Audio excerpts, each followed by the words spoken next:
નવરો બેઠો કંટાળો આવે ટાઈમ જ નથી જતો કોઈ રીતે.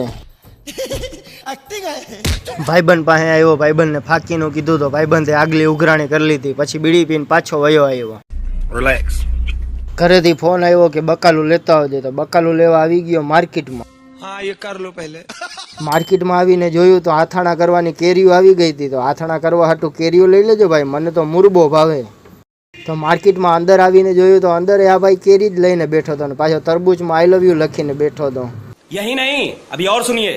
બકાલું તો કાંઈ લીધું નહીં, આપણે ખાલી 5 કિલો બટેકા લઈને હાલી નીકળ્યા, કેમ કે બકાલું બહુ મોંઘું છે, આપણા બજેટની બહાર જાય. बस हवा निकल गई. આવી ગયા આપણે આપણી સાઈડ ઉપર, ને સાઈડ ઉપર 80% કામ કમ્પ્લીટ છે. જો તમે જોઈ શકો છો બધું કામ પરફેક્ટ જ છે ભાઈ. जलवा है हमारा.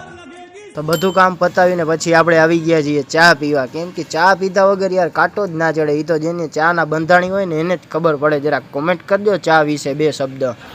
हाय हाय इतना सुकून. પીવાઈ ગઈ છે ચા, ને હવે ખાશું આપણે ફાકી. તો ફાકીના બંધાણી 2 શબ્દ કોમેન્ટમાં કહેજો કે ચા પીધા પછી ફાકી ખાવાની કેવી મજા આવે છે.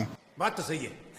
दौड़ना तो पड़ता. પાછો જ્યાં હતો ત્યાં આવીને બેસી ગયો બહાર દઈને. અને તમે બધા લાઈક ફોલો ને કોમેન્ટ કરતા જાવ યાર, આમ થોડું હાલે. और वो जो लाल वाला बटन है उस पे भूकंप लेके आओ या फिर भूचाल, मुझे नहीं पता, बस क्लिक हो जाना चाहिए.